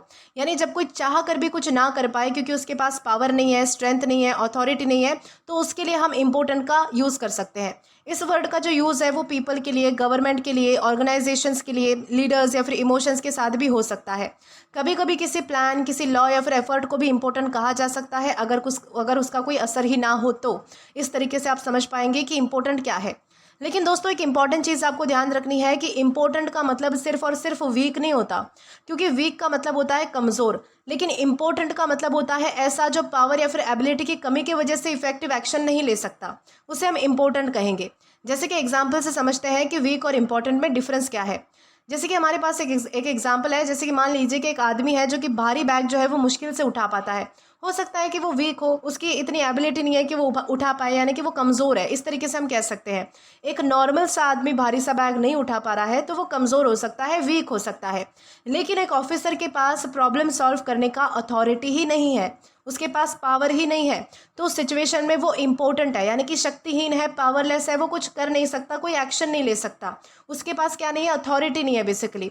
तो इस तरीके से आपको ध्यान रखना है कि वीक में और इम्पोर्टेंट में क्या डिफरेंस है। अब दोस्तों उसी तरीके से हमारे पास कुछ और भी मतलब कि सिचुएशंस है जिनसे आप मतलब कि समझ पाएंगे कि इम्पोर्टेंट कैसे यूज़ किया जाता है। जैसे कि मान लीजिए कि एक टीचर जो है वो स्कूल के बाहर होने वाले झगड़े को रोकना चाहता है, लेकिन उसके पास उस एरिया में कोई अथॉरिटी नहीं है। तो उस सिचुएशन में वो टीचर कैसा है? इम्पोर्टेंट है, यानी कि उसके पास कोई पावर नहीं है। या फिर एक मतलब कि गवर्नमेंट ऑफिशियल है, कोई गवर्नमेंट का ऑफिसर है जो कि करप्शन रोकना चाहता है, लेकिन उसके पास डिसीजन लेने की पावर नहीं है, तो वो इम्पोर्टेंट महसूस करता है। या फिर एक टीम लीडर प्रॉब्लम को देख रहा है, लेकिन फाइनल डिसीजन सिर्फ कंपनी का ओनर ही ले सकता है, तो टीम लीडर उस मैटर में कैसा है? इंपॉर्टेंट है, शक्तिहीन है, पावरलेस है, उसके पास पावर नहीं है ये चीज़ करने की। यानी कि सिंपल वर्ड्स में इंपॉर्टेंट का मतलब होता है शक्ति, पावर या फिर अथॉरिटी की कमी की वजह से कुछ ना कर पाने वाला, तो उसे हम कहते हैं इंपॉर्टेंट। अब दोस्तों उसी तरीके से हमारे पास इंग्लिश में भी एग्जाम्पल्स है। जैसे कि हम कह सकते हैं he felt important against the problem, मतलब कि वो प्रॉब्लम के सामने खुद को असहाय महसूस कर रहा था, यानी कि वो कुछ कर ही नहीं पा रहा था। या फिर the committee was important to stop the fraud, मतलब कि कमिटी फ्रॉड को रोक नहीं पाई, उसके पास इनफ पावर नहीं थी। या फिर they become important in the crisis, मतलब कि संकट के समय में वो असहाय हो गए, यानी कि मतलब कि क्राइसिस के टाइम में वो क्या हो गए? तो उनके पास जो है वो कोई पावर नहीं थी, वो इफेक्टिव एक्शन नहीं ले पाए। तो इस तरीके से आपको ध्यान रखना है कि इंपॉर्टेंट का मतलब होता है ऐसा व्यक्ति या फिर अथॉरिटी जो पावर, स्ट्रेंथ या फिर एबिलिटी की कमी की वजह से इफेक्टिव एक्शन ना ले सके, तो उसे हम इंपॉर्टेंट कहते हैं। और ये भी ध्यान रखना है कि हमारे पास पार्ट्स ऑफ स्पीच में एग्जेक्टिव है, यानी कि विशेषण है। अब दोस्तों अगर बात की जाए इसके सिनोनिम्स की, तो यहाँ पर हमारे पास 3 वर्ड्स आते हैं, पावरलेस, हेल्पलेस या फिर इनइफेक्टिव। सबसे पहला हमारा वर्ड आता है पावरलेस। पावरलेस का मतलब होता है जिसके पास पावर ना हो, ठीक है, जिसके पास मतलब कि पावर नहीं होती, उसे हम पावरलेस कहते हैं। पावरलेस सबसे कॉमन वर्ड है, जबकि इंपॉर्टेंस ज़्यादा फॉर्मल वर्ड है और कंप्लीट इनएबिलिटी को दिखाता है वो। दूसरा हमारा वर्ड आता है हेल्पलेस। हेल्पलेस का मतलब होता है जो अपनी मदद खुद ना कर सके, यानी कि जिसके पास कोई मतलब कि कुछ करने को उसके पास इतनी ज़्यादा अथॉरिटी नहीं है, इतने ज़्यादा पावर नहीं है, वो बिल्कुल अशक्त है बेसिकली। इस तरीके से हम कह सकते हैं, उसे हम हेल्पलेस कहेंगे। हेल्पलेस में सपोर्ट की ज़रूरत होती है, जबकि इंपॉर्टेंट में अथॉरिटी या फिर इफेक्टिव पावर की कमी पर फोकस होता है। तीसरा हमारा वर्ड आता है इनइफेक्टिव। इनइफेक्टिव का मतलब होता है जो डिज़ायर्ड रिजल्ट ना दे सके, यानी कि जैसी हमारी इच्छा होती है वैसा हमें रिजल्ट नहीं मिलता, तो उसे हम इनइफेक्टिव कहते हैं। यानी कि जो असरदार नहीं है उसे हम इनइफेक्टिव कहेंगे। इनइफेक्टिव एक्शन या फिर मेथड के रिजल्ट पर फोकस करता है, ये चीज़ आपको ध्यान रखनी है। तो ये सारे हमारे सिनोनिम्स है जहाँ पर हमने पावरलेस, हेल्पलेस या फिर इनएफेक्टिव जैसे वर्ड्स को डिस्कस किया है। अब दोस्तों इसी के साथ आगे बढ़े और एंटोनिम्स को डिस्कस करें तो यहाँ पर हमारे पास अगेन मतलब कि 3 वर्ड्स हैं, पावरफुल, केपेबल या फिर इफेक्टिव। सबसे पहला हमारा वर्ड आता है पावरफुल। पावरफुल का मतलब क्या होता है? जिसके पास बहुत पावर या फिर अथॉरिटी हो। पावरफुल जो है वो एक्शन ले सकता है जबकि इंपॉर्टेंट एक्शन नहीं ले सकता। दूसरा हमारा वर्ड आता है केपेबल। केपेबल का क्या मतलब होता है? जो किसी काम को सफलता से कर सके। केपेबल में एबिलिटी होती है, क्षमता होती है, जबकि इंपॉर्टेंट में उसी चीज़ की कमी होती है। उसमें जो है वो मतलब कि अथॉरिटी नहीं होती, उसके पास पावर नहीं होता है बेसिकली। तीसरा हमारा वर्ड आता है इफेक्टिव। इफेक्टिव का मतलब होता है जो अच्छा रिजल्ट दे सके, जो असरदार हो बेसिकली, तो उसे हम क्या कहेंगे? उसे हम कहेंगे इफेक्टिव। इफेक्टिव में काम क्या होता है? सफल होता है, सक्सेसफुल होता है, जबकि इंपॉर्टेंट में डिजायर्ड रिजल्ट हमें मिल ही नहीं पाता। इस तरीके से आपको ध्यान रखना है। तो ये सारे हमारे एंटोनिम्स हैं जहाँ पर हमने पावरफुल, केपेबल, इफेक्टिव इन सारे वर्ड्स को डिस्कस किया है। अब दोस्तों इसी के साथ अगर आगे बढ़े और हमारे एग्जाम्पल को डिस्कस करें तो यहाँ पर हमारे पास एक सेंटेंस है, the officials were important to prevent the disaster. इस सेंटेंस का मतलब है कि ऑफिशियल्स ने डिजास्टर को रोकने की कोशिश की, लेकिन उनके पास इतनी पावर, इतनी अथॉरिटी या फिर इतनी एबिलिटी नहीं थी कि वो उसे रोक पाते, इसलिए वो उस सिचुएशन में असहाय या फिर पावरलेस साबित हुए। यहाँ पर इंपॉर्टेंट का मतलब क्या था? कि पावर या फिर एबिलिटी की कमी की वजह से इफेक्टिव एक्शन ना ले पाना। तो उस तरीके से हमने जो है वो इम्पोर्टेंट का यूज़ किया था हमारे सेंटेंसेस में। दोस्तों इसी के साथ हम आगे बढ़ेंगे हमारे अगले वर्ड की ओर। अब दोस्तों इसके बाद हमारा अगला वर्ड आता है एग्जॉटिक। दोस्तों एग्जॉटिक का मतलब होता है विदेशी, अनोखा, दुर्लभ, आकर्षक और अलग प्रकार का या फिर असामान्य। यानी कि एग्जॉटिक का मतलब होता है ऐसी चीज़, ऐसी कोई जगह, ऐसा कोई प्लांट, ऐसा कोई एनिमल, ऐसा कोई खाना, ऐसा कोई कल्चर जो हमारे लिए फॉरेन, अनयूजुअल या फिर बहुत ही अलग और अट्रैक्टिव हो। यानी कि जब कोई चीज़ अपनी डेली लाइफ में आम ना हो और किसी दूसरे देश या फिर कल्चर से आई हो या फिर अपनी अलग और यूनिक अपीयरेंस की वजह से स्पेशल लगे, तो उसके लिए हम एग्जॉटिक वर्ड का यूज़ कर सकते हैं। इस वर्ड का जो यूज़ है वो हम खाने की चीज़ों के लिए, फ्रूट के लिए, फ्लावर्स के लिए, एनिमल्स के लिए, प्लेसेस के लिए, कपड़ों के लिए, कल्चर्स के लिए, डिज़ाइंस के लिए भी यूज़ कर सकते हैं। ठीक है, एग्जॉटिक का मतलब सिर्फ फॉरेन नहीं होता है बल्कि इंटरेस्टिंग, रेयर और यूनिक होने की भी फीलिंग इसमें मिलती है हमें। दोस्तों जैसे कि हमारे पास एग्जाम्पल है, जैसे कि मान लीजिए कि जापान का एक नॉर्मल सा कोई पेन है, ठीक है, पेन जिससे हम लिखते हैं वो पेन है, तो ये फॉरेन है। लेकिन अमेजॉन जंगल का एक बहुत ही रेयर और सुंदर बर्ड है हमारे पास, तो वो क्या है? एग्जॉटिक है। यानी कि वो चीज़ कैसी है? बहुत ही रेयर है, बहुत ही अलग है, तो उसके लिए हम एग्जॉटिक यूज़ करेंगे। जैसे कि हमारे पास कुछ और भी सिचुएशंस है, जैसे कि मान लीजिए कि तुम पहली बार किसी ट्रॉपिकल कंट्री के रेयर फ्रूट मतलब कि खाते हो, तो वो एग्जॉटिक फ्रूट है। या फिर जू में तुम जो है वो मतलब कि एक ऐसा एनिमल देखते हो जो तुमने पहले कभी भी नहीं देखा क्या कहीं कहीं पे भी, तो वो एग्जॉटिक एनिमल है। या फिर एक रेस्टोरेंट में किसी दूसरे कंट्री की यूनिक डिशेज जो है वो सर्व की जाती है, तो वो एग्जॉटिक डिश है। ठीक है, वो आपने पहले कभी भी नहीं खाई या फिर पहले कभी भी नहीं देखी, इस तरीके से। यानी कि सिंपल वर्ड्स में आपको इतना ध्यान रखना है कि एग्जॉटिक का मतलब होता है ऐसा जो फॉरेन, अनकॉमन और देखने या फिर एक्सपीरियंस करने में हमें बहुत ही ज़्यादा यूनिक लगे, तो उसे हम कहेंगे एग्जॉटिक। अब दोस्तों उसी तरीके से हमारे पास इंग्लिश में भी कुछ सेंटेंसेस है, जैसे कि हम कह सकते हैं she bought N exotic flower, मतलब कि उसने एक बहुत ही अनोखा और रेयर फ्लावर मतलब कि खरीदा। ये जो फूल था वो आम फूलों से बहुत ही अलग था। या फिर हमारा दूसरा सेंटेंस आता है वी टेस्टेड एक्सॉटिक फ्रूट्स, मतलब कि हमने रेयर और फॉरेन फ्रूट्स खाए। यानी कि फ्रूट्स डेली लाइफ में कॉमन नहीं थे, यानी कि ये फ्रूट्स जो है वो कुछ अलग थे जो पहले कभी हमने देखे नहीं या फिर हमारे जो लोकल एरिया में है वो पाए नहीं जाते, इस तरीके से। या फिर they visited an exotic island, मतलब कि उन्होंने एक बहुत ही खूबसूरत और यूनिक आइलैंड देखा। यानी कि जगह जो है वो बहुत ही अलग थी, बहुत ही अट्रैक्टिव थी, इस तरीके से। यानी कि ओवरऑल मीनिंग के लिए आपको बस इतना ध्यान रखना है कि एक्सॉटिक का मतलब होता है ऐसी चीज़ जो फॉरेन, अनकॉमन, रेयर और अपनी यूनिकनेस की वजह से बहुत ही ज़्यादा अट्रैक्टिव लगे, तो उसे हम एक्सॉटिक कहते हैं। और ये भी ध्यान रखना है कि हमारे पास पार्ट्स ऑफ स्पीच में एग्जेक्टिव है, यानी कि विशेषण है। अब दोस्तों अगर हमारे सिनोनिम्स को डिस्कस करें तो हमारे पास यहाँ पर 3 वर्ड्स हैं, अनयूजुअल, रेयर या फिर यूनिक। हमारा सबसे पहला वर्ड आता है अनयूजुअल। अनयूजुअल का मतलब होता है जो आम ना हो, जो नॉर्मल ना हो। अनयूजुअल सिर्फ डिफरेंट होने को दिखाता है, जबकि एक्सॉटिक में फॉरेन और अट्रैक्टिव होने की भी फीलिंग होती है। दूसरा हमारा वर्ड आता है रेयर। रेयर का मतलब होता है जो बहुत ही कम मिलता है, रेयर अवेबिलिटी पर फोकस करता है, जबकि एक्सॉटिक यूनिकनेस और फॉरेन अपील पर फोकस करता है। तीसरा हमारा वर्ड आता है यूनिक। यूनिक का मतलब होता है बिल्कुल अलग और कुछ स्पेशल, तो उसे हम यूनिक कहते हैं। यूनिक किसी भी स्पेशल चीज़ के लिए यूज़ हो सकता है, जबकि एक्सॉटिक में फॉरेन और अनयूजुअल ओरिजिन का भी आइडिया होता है। ये चीज़ आपको ध्यान रखनी है। अब अगर एंटोनिम्स की बात की जाए तो हमारे पास अगेन 3 वर्ड्स हैं, कॉमन, ऑर्डिनरी या फिर फेमिलियर। सबसे पहला हमारा वर्ड आता है कॉमन। कॉमन का मतलब होता है जो रोज़मर्रा से मतलब कि रोज़मर्रा की लाइफ में आसानी से मिल जाए। कॉमन में ऑर्डिनरी का सेंस होता है, जबकि एग्जॉटिक अनयूजुअल होता है, जो आसानी से नहीं मिलता। दूसरा हमारा वर्ड खुद ऑर्डिनरी है। ऑर्डिनरी का मतलब होता है सामान्य या फिर नॉर्मल, यानी कि ऑर्डिनरी में कोई खास बात नहीं होती, जो मतलब कि जैसा हम देखते हैं हमेशा हमारे लिए जो नॉर्मल लगता है वही ऑर्डिनरी होता है। और तीसरा हमारा एंटोनिम आता है फैमिलियर। फैमिलियर का मतलब होता है जो पहले से जाना पहचाना हो। फैमिलियर डेली लाइफ का हिस्सा होता है, जबकि एग्जॉटिक नया और अनकॉमन होता है। ठीक है, ये चीज़ आपको ध्यान रखनी है। तो ये सारे हमारे क्या थे, तो एंटोनिम्स थे, जहाँ पर हमने कॉमन, ऑर्डिनरी और फैमिलियर जैसे वर्ड्स को डिस्कस किया है।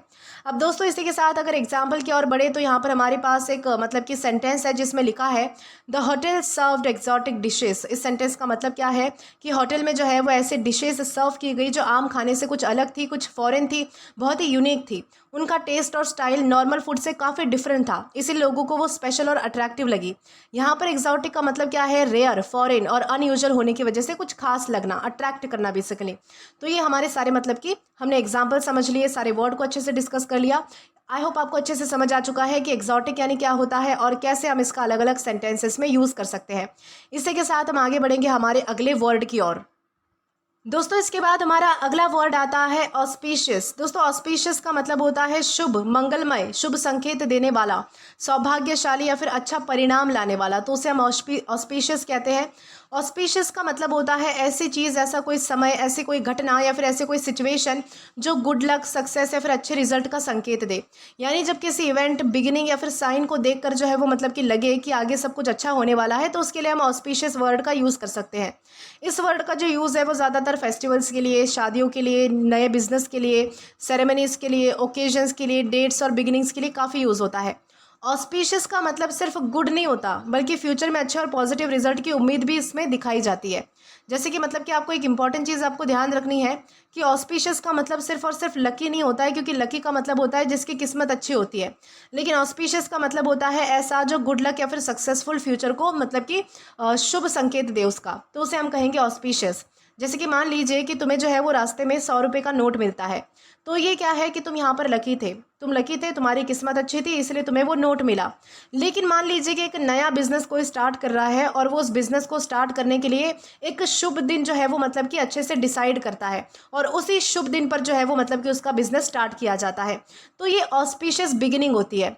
उसी तरीके से हमारे पास जो है वो कुछ और भी एग्जाम्पल्स हैं और भी सिचुएशंस हैं जिनसे आप समझ पाएंगे कि ऑस्पिशियस जो है वो कैसे यूज़ किया जाता है। जैसे कि मान लीजिए कि एक जो फैमिली है वो नया घर खरीदती है किसी अच्छे से मुहूर्त पर, ठीक है, किसी अच्छे से दिन, कोई अच्छा सा मतलब कि पंडित से दिन निकलवा कर अच्छे से मतलब कि घर में वो शिफ्ट हो जाती है, तो ये ऑस्पिशियस ओकेजन माना जाता है। ठीक है, या फिर हमारा दूसरा एग्जाम्पल है कि एक कंपनी अपना नया नया ऑफिस जो है वो एक स्पेशल डेट पर ओपन करती है, तो ये ऑस्पिशियस बिगिनिंग है। या फिर एक स्टूडेंट जो है वो साल के पहले ही एग्जाम में बहुत अच्छे मार्क्स लाता है, सब कहते हैं कि एक ऑस्पिशियस स्टार्ट है, इससे फ्यूचर के लिए मतलब कि अच्छी उम्मीद बनती है उसके लिए, इस तरीके से हम कह सकते हैं। यानी कि सिंपल वर्ड्स में ऑस्पिशियस का मतलब होता है शुभ और अच्छे भविष्य का संकेत देने वाला, तो उसे हम कहेंगे ऑस्पिशियस। अब दोस्तों उसी के साथ हमारे पास कुछ और इंग्लिश के भी एग्जाम्पल्स हैं। जैसे कि हम कह सकते हैं it was an auspicious day, मतलब कि वो एक शुभ दिन था, उस दिन को अच्छी शुरुआत के लिए मतलब कि सूटेबल माना गया था। या फिर दे चोज एन ऑस्पिशियस टाइम, मतलब कि उन्होंने एक शुभ मतलब कि शुभ समय चुना, यानी कि वो टाइम गुड लक का संकेत माना गया। या फिर the event had an auspicious beginning, मतलब कि इवेंट की शुरुआत बहुत ही शुभ हुई, यानी कि सबको अच्छे रिजल्ट की उम्मीद थी, इस तरीके से। यानी कि ओवरऑल मीनिंग में बस आप इतना ध्यान रखिए कि ऑस्पिशियस का मतलब होता है ऐसा टाइम, ऐसी कोई घटना, ऐसी कोई शुरुआत जो गुड लक, सक्सेस या फिर पॉजिटिव फ्यूचर का शुभ संकेत देती हो, तो उसे हम ऑस्पिशियस कहेंगे। और ये भी ध्यान रखना है कि हमारे पास पार्ट्स ऑफ स्पीच में एग्जेक्टिव है, यानी कि विशेषण है। अब दोस्तों इसी के साथ अगर हमारे सिनोनिम्स को हम डिस्कस करें तो हमारे पास यहाँ पर 3 वर्ड्स आते हैं, फेवरेबल, प्रॉमिसिंग या फिर फॉर्चुनेट। सबसे पहला हमारा वर्ड आता है फेवरेबल। फेवरेबल का मतलब होता है जो सक्सेस के लिए अच्छा या फिर सपोर्टिव हो। फेवरेबल जो है वो सूटेबल कंडीशंस को दिखाता है, जबकि ऑस्पिशियस शुभ और लकी बिगिनिंग को दिखाता है। ये चीज़ आपको ध्यान रखनी है। दूसरा हमारा वर्ड आता है प्रॉमिसिंग। प्रॉमिसिंग का मतलब होता है जो फ्यूचर में अच्छे रिजल्ट की उम्मीद देता है हमें, तो उसे हम प्रॉमिसिंग कहते हैं। प्रॉमिसिंग पोटेंशियल पर फोकस करता है, जबकि ये जो हमारा ऑस्पिशियस है ये गुड ओमेन यानी कि अच्छे दिन या फिर पॉजिटिव साइन पर फोकस करता है, मुहूर्त पर फोकस करता है, अच्छे मतलब कि शुभ चीज़ों पर फोकस करता है। तीसरा हमारा वर्ड आता है फॉर्चुनेट। फॉर्चुनेट का मतलब होता है गुड लक वाला, अच्छी किस्मत वाला। फॉर्चुनेट किसी पर्सन या फिर इवेंट की अच्छी किस्मत को दिखाता है, जबकि ऑस्पिशियस फ्यूचर सक्सेस के शुभ संकेत को दिखाता है। तो ये चीज़ आपको ध्यान रखनी है। ये सारे हमारे सिनोनिम्स है जहाँ पर हमने फेवरेबल, प्रॉमिसिंग या फिर फॉर्चुनेट जैसे वर्ड्स को डिस्कस किया है। अब दोस्तों इसी के साथ अगर हम आगे बढ़े और हमारे एंटोनिम्स को डिस्कस करें तो हमारे पास अगेन 3 वर्ड्स आते हैं, इनऑस्पिशियस, अनफेवरेबल या फिर अनप्रॉमिसिंग।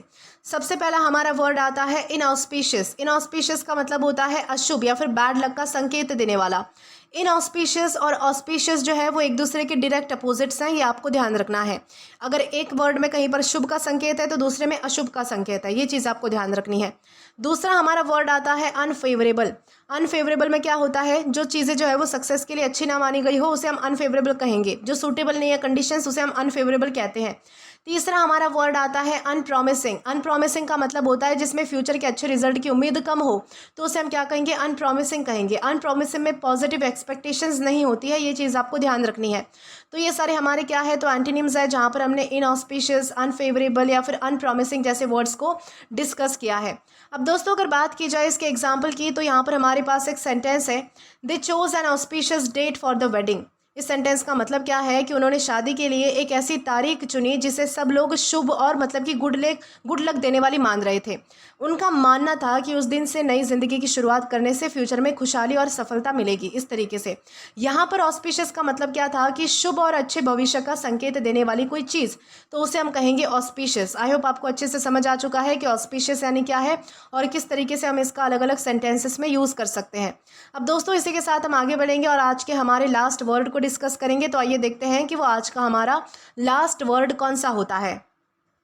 अब दोस्तों आज का हमारा लास्ट वर्ड आता है अवेंज। दोस्तों अवेंज का मतलब होता है बदला लेना, प्रतिशोध लेना, किसी अन्याय का बदला चुकाना या फिर प्रतिकार करना, तो उसे हम क्या कहेंगे, उसे हम अवेंज करना कहेंगे। अवेंज का मतलब होता है किसी गलत काम, अन्याय या फिर नुकसान का बदला लेना ताकि उस गलती का न्याय हो सके। साथ बुरा व्यवहार, अटैक या फिर अन्याय होता है और कोई उसका बदला लेता है तो उसके लिए अवेंज वर्ड का यूज़ करते हैं। इस वर्ड का जो यूज़ है वो हम पीपल, फैमिलीज, फ्रेंड्स, कंट्रीज या फिर विक्टिम्स के लिए कर सकते हैं। अवेंज का फोकस रॉन्ग एक्ट या फिर विक्टिम के लिए जस्टिस या फिर रिवेंज लेने पर होता है। लेकिन इंपॉर्टेंट चीज़ आपको ये ध्यान रखनी है कि अवेंज का जो मतलब है वो सिर्फ और सिर्फ रिवेंज नहीं होता, क्योंकि रिवेंज मतलब होता है बदला लेना। ठीक है, ये एक जनरल आइडिया है। रिवेंज में अगर आपके साथ गलत हुआ है, नहीं हुआ है, किसी ने आपको मतलब कि कुछ छोटा सा भी बोल दिया तो भी आप जो है वो उससे बदला लेने चले गए, आपकी मानसिकता खराब है, तो उस चीज़ में भी हम रिवेंज बोल सकते हैं। रिवेंज में ज़रूरी नहीं है कि आपके साथ कुछ बुरा हुआ है उसी चीज़ का आप जो है वो बदला ले रहे हो, या फिर आपके साथ अन्याय हुआ है उस चीज़ का बदला ले रहे हो। रिवेंज में आप किसी भी तरीके के बदले को मतलब कि ऐड कर सकते हो, ये जो है वो कॉमन वर्ड है।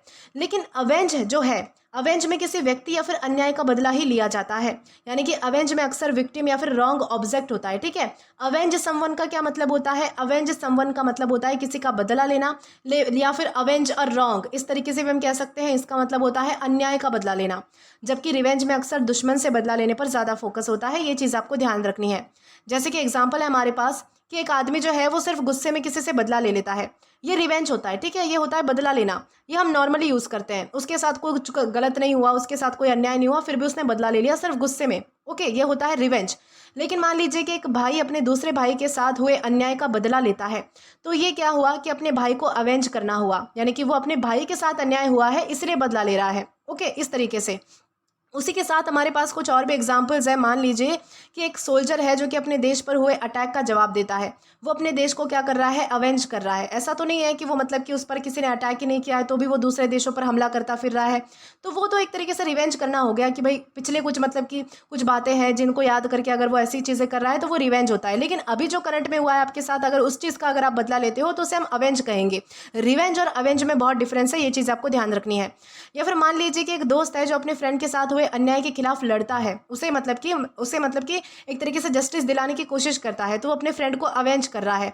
या फिर एक फैमिली अपने मेंबर के मर्डर के लिए जो है वो न्याय की लड़ाई लड़ती है, तो वो उसकी डेथ को अवेंज करना चाहती है बेसिकली। यानी कि अवेंज का क्या मतलब होता है, किसी के साथ हुए अन्याय या फिर नुकसान का बदला लेना, तो उसे हम कहते हैं अवेंज करना।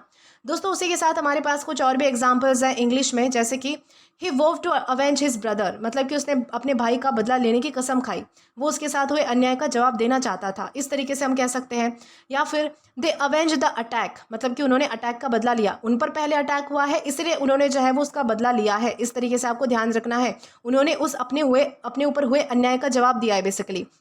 या फिर हमारे पास तीसरा एग्जाम्पल आता है, she wanted to avenge her friend, मतलब कि वो अपने दोस्त का बदला लेना चाहती थी, वो उसके साथ हुए गलत काम का जवाब देना चाहती थी। उसकी दोस्त के साथ पहले कुछ गलत हुआ है तभी जाकर वो बदला ले रही है, ऐसा नहीं है कि उसे गुस्सा आ रहा है इसलिए वो किसी से भी बदला लेते फिर रही है, ऐसा नहीं हो सकता, ठीक है। यानी कि अवेंज का क्या मतलब होता है, किसी व्यक्ति या फिर उसके साथ हुए अन्याय का बदला लेना या फिर उसको न्याय दिलाने की कोशिश करना, तो उसे हम कहते हैं अवेंज करना। और ये भी ध्यान रखना है कि हमारे पास पार्ट्स ऑफ स्पीच में वर्ब है, यानी कि क्रिया है। अब दोस्तों अगर बात की जाए हमारे सिनोनिम्स की, तो यहाँ पर हमारे पास 3 वर्ड्स आते हैं, रिटेलिएट, रिक्वाइट या फिर विंडिकेट। सबसे पहला हमारा वर्ड क्या आता है, रिटेलिएट। रिटेलिएट का मतलब होता है किसी अटैक या फिर नुकसान का जवाब देना। रिटेलिएट में रिस्पॉन्स पर फोकस होता है, यानी कि अगर आपको किसी ने चाटा मारा है तो आप भी उसको चाटा मारते हो, तो ये होता है रिटेलिएट, यानी कि मुड़कर जवाब देना, वापस उसके साथ वैसा ही करना, तो ये होता है रिटेलिएट। दोस्तों इसके बाद हमारा अगला वर्ड आता है रिक्वाइट। रिक्वाइट का मतलब होता है किसी काम का बदला या फिर रिटर्न देना। रिक्वाइट अच्छे या फिर बुरे दोनों एक्शंस के लिए यूज़ हो सकता है, जबकि अवेंज सिर्फ अन्याय या फिर हार्म के लिए यूज़ होता है, ये चीज़ आपको ध्यान रखनी है। इसके बाद हमारा अगला वर्ड आता है विंडिकेट। विंडिकेट का मतलब होता है किसी को गलत इल्ज़ाम से फ्री करना या फिर उसके न्याय को साबित करना। विंडिकेट में जस्टिस और इनोसेंस पर ज़्यादा फोकस होता है, जबकि अवेंज में बदला लेने का आइडिया ज़्यादा होता है, ये भी चीज़ आपको ध्यान रखनी है। तो ये सारे हमारे सिनोनिम्स थे जहाँ पर हमने रिटेलिएट, रिक्वाइट या फिर विंडिकेट जैसे वर्ड्स को डिस्कस किया है। अब दोस्तों इसी के साथ अगर हम आगे चले और हमारे एंटोनिम्स को डिस्कस करें, तो हमारे पास अगेन यहाँ पर 3 वर्ड्स आते हैं, फॉरगिव, पार्डन या फिर इग्नोर। सबसे पहला हमारा वर्ड आता है फॉरगिव। फॉरगिव का मतलब होता है किसी की गलती को माफ़ कर देना। फॉरगिव में बदला नहीं लिया जाता है, माफ़ किया जाता है, जबकि अवेंज में बदला लिया जाता है। इसके बाद हमारा नेक्स्ट वर्ड आता है पार्डन। पार्डन का मतलब होता है किसी को ऑफिशियल या फिर पर्सनल रूप से माफ़ कर देना। पार्डन में पनिशमेंट को हटा दिया जाता है बेसिकली, और जबकि अवेंज में रॉन्ग डूइंग का जवाब दिया जाता है। ये भी आपको ध्यान रखना है। और तीसरा हमारा वर्ड आता है इग्नोर। इग्नोर का मतलब होता है किसी बात को नज़रअंदाज कर देना, अवॉइड कर देना, टाल देना, तो उसे हम जो है वो इग्नोर किया जाता है। बेसिकली इग्नोर में जो है वो मतलब कि एक्शन नहीं लिया जाता है, जबकि अवेंज में एक्शन लेकर बदला लिया जाता है, ये चीज़ आपको ध्यान रखनी है। अब दोस्तों ये सारे हमने हमारे एंटोनिम्स डिस्कस कर लिए हैं, जहाँ पर हमने फॉरगिव, पार्डन या फिर इग्नोर जैसे वर्ड्स को डिस्कस किया है। अब अगर एग्जाम्पल की बात करें, तो यहाँ पर आपके सामने स्क्रीन पर जो है वो एक सेंटेंस है कि vowed to avenge his father's death. इस सेंटेंस का मतलब है कि उसने कसम खाई कि वो अपने पिता की मौत का बदला ज़रूर लेगा, यानी कि वो उनके साथ हुए अन्याय का जवाब देगा और न्याय दिलाने की कोशिश करेगा, इस तरीके से। यहाँ पर अवेंज का क्या मतलब है, किसी व्यक्ति के साथ हुए अन्याय या फिर नुकसान का बदला लेना, इस तरीके से। आई होप आपको अच्छे से समझ आ चुका है कि अवेंज यानी क्या होता है और कैसे हम इसका अलग अलग सेंटेंसेस में यूज़ कर सकते हैं। तो दोस्तों आज के हमारे सारे वर्ड्स यहीं पर ख़त्म होते हैं। आशा करती हूँ कि आपको सारे वर्ड्स अच्छे से समझ आए हैं और ये सेशन आपके लिए काफ़ी हेल्पफुल रहा है। दोस्तों आज के लिए बस इतना ही। आज के इस क्लास का PDF आप हमारे टेलीग्राम चैनल के थ्रू एक्सेस कर सकते हैं। और अगर आपने अभी तक हमारा टेलीग्राम चैनल ज्वाइन नहीं किया है, तो टेलीग्राम पर English with Deepika Kumawat search करके या फिर डिस्क्रिप्शन में दिए गए लिंक के थ्रू, साथ ही साथ अभी जो आपको आपकी स्क्रीन पर QR कोड दिख रहा है, वहाँ से भी आप जो है वो डायरेक्टली स्कैन करके हमारा टेलीग्राम चैनल ज्वाइन कर सकते हैं, ताकि आप कभी भी किसी भी नए आने वाले वीडियोस को लेकर कोई भी अपडेट्स को मिस ना करें। और दोस्तों अगर आपको आज का ये वीडियो पसंद आया है या फिर हेल्पफुल लगा है, तो do like this video, subscribe the channel and share as much as you can. और अगर आपने इससे पहले वाले वीडियोस नहीं देखे हैं, तो यहाँ पर मैंने एक प्लेलिस्ट प्रोवाइड कर दी है, जहाँ पर आप क्लिक करके वो सभी पहले वाले वीडियोस भी देख सकते हैं और उन्हें एक्सप्लोर भी कर सकते हैं। Till then keep learning. Thank you.